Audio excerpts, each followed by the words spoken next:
अल्हम्दुलिल्लाह मोरा कुरान पाक को सही पढ़ना सीख रहे हैं। कुरान पाक को सही पढ़ना ये कहलाता है तजवीद से पढ़ना। क्या कहलाता है? तजवीद से पढ़ना। तजवीद कहते किसे हैं? रसूलुल्लाह सल्लल्लाहु अलैहि वसल्लम। देखें, एक चीज़ का ख्याल रखें, जमात से पहले का वक्त बचता है, उसमें हम कुरान पाक की कुछ सूरतें मश्क करेंगे ताकि हमारी नमाजें कम अज़ कम दुरुस्त हो। तो कोशिश ये करिए कि पहले तो सब ये आ ही जाते हैं अल्हम्दुलिल्लाह, अज़ान के बाद फ़ौरन सुन्नत पढ़ लिया करें, और उसके बाद ताकि हमें अच्छा टाइम मिले और कुछ हम कुरान सीखें। कुरान इसलिए सिखाया जा रहा है कि जिस नमाज को आप पढ़ने आए हैं उस नमाज की अहमियत में सबसे ज़्यादा अहम रोल कुरान पाक का है। कुरान पाक अगर सही है तो नमाज सही है, अगर कुरान पाक सही नहीं है तो नमाज सही नहीं होगी।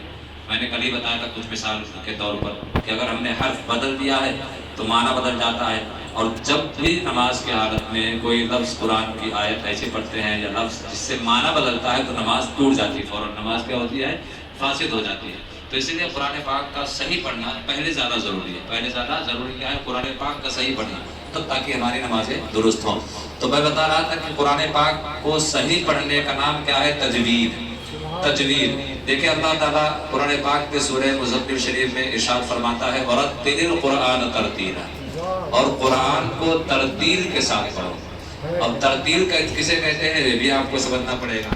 तरतील की तारीफ के बारे में बाबुल इल्म से पूछा गया, हज़रत मौलाए कायनात मौला अली करमल्लाहु तआला वजहुल करीम से पूछा गया कि हुजूर तरतील किसे कहते हैं? तो हज़रत अली ने इरशाद फरमाया, तजवीदुल हुरूफ व मारिफतुल वुकूफ। हुरूफ को तजवीद के साथ पढ़ना और वकूफ की मारिफत करना, हमें कैसे कहाँ ठहरना है, कहाँ साकित करना है, कहाँ अलिफ करना है, कहाँ हा कर देना है, ये चार चीज़ जान लेना, और हुरूफ को तजवीद के साथ अदा करना, ये इन दोनों के मजमूए का नाम, इनके दोनों के कम्बिनेशन का नाम क्या है? तरतील है। तरतील। अब तरतील में दो पार्ट है, एक तजवीद और एक है मारिफतुल वकूफ।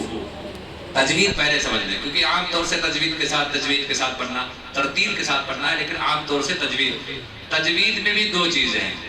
पहली चीज़ ये है कि आपको इस बात का इल्म होना चाहिए कि हमें हर्फ कहाँ से निकालना है।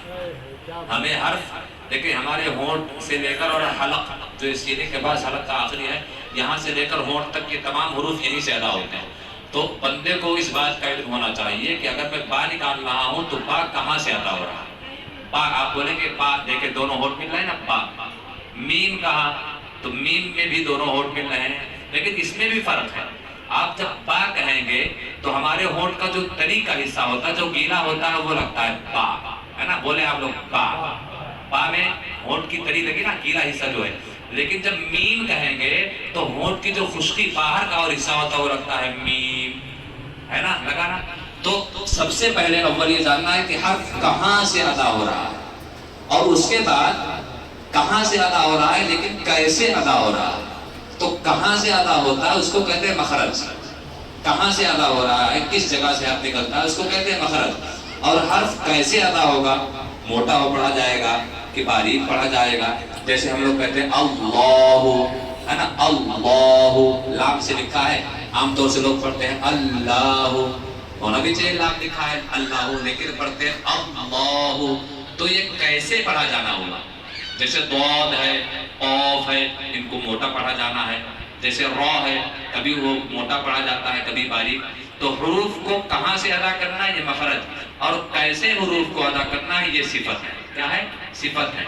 मखरज और सिफत, इन दोनों चीज़ों के मजमूए का नाम है तजवीद। दो चीज़ों के मजमूए का नाम क्या है? तजवीद। तो तजवीद ये हो गया। अब इसके बाद अगर हमने तजवीद सीख लिया है कि हुरूफ के मखरज हमें कहाँ से अदा करने हैं, कहाँ से सही तौर से निकलेगा, और फिर कैसे पढ़ना है, मोटा पढ़ा जाएगा कि बारीक पढ़ा जाएगा, ये भी अगर हमने जान लिया है, तो उसके बाद एक अहम मकाम आता है कि हमें कहाँ ठहरना है और कैसे ठहरना है। कहाँ ठहरना है और कैसे ठहरना है। जैसे अल्हम्दुलिल्लाहि रब्बिल आलमीन, आलमीना था, हम रुक गए आलमीन। اب میں نے غفور الرحیما، رحیمن تھا، ہم نے کہہ دیا رحیما، اور اس کے بعد الرحمہ، رحمتن ہے، گول والی تا ہے، لیکن ہم نے وہاں رکنے کے بعد کیا کہا؟ الرحمہ، وہ گول والی تا کو ہا سے بدل دیا۔ تو ہمیں جاننا پڑے گا کہ کہاں ساکن کرنا ہے، کہاں الف سے بدلنا ہے، اور کہاں ہا سے بدلنا ہے۔ تو اگر ہم نے یہ جان لیا تو اس کا نام ہے معرفت الوقوف۔ اب تجوید جان لیا اور معرفت الوقوف جان لیا، اب قرآن پاک کی آیت پر عمل ہوگا، ورتل القرآن ترتیلا، قرآن کو ترتیل کے ساتھ پڑھو۔ سمجھ لیا ہے نا؟ تو انشاءاللہ العزیز ہم ابھی تو آج وقت نکل گیا ہے، کل سے کوشش یہ کریں کہ آپ اگر آ گئے ہیں پہلے تو اذان کے فوراً بعد آپ سنت پڑھ کے بیٹھ جائیں، تاکہ کچھ ٹائم ہمیں ملے، مخارج بھی بتا دیا جائے، اور کم از کم میں چاہتا ہوں کم از کم سورہ فاتحہ کے ساتھ 4 یا 5 سورتیں انشاءاللہ العزیز ہم رمضان المبارک میں تجوید کے ساتھ پڑھنا سیکھ لیں انشاءاللہ تعالیٰ۔ اللہ تعالیٰ ہمیں قرآن کا علم سیکھنے کی توفیق عطا فرمائے۔ السلام علیکم۔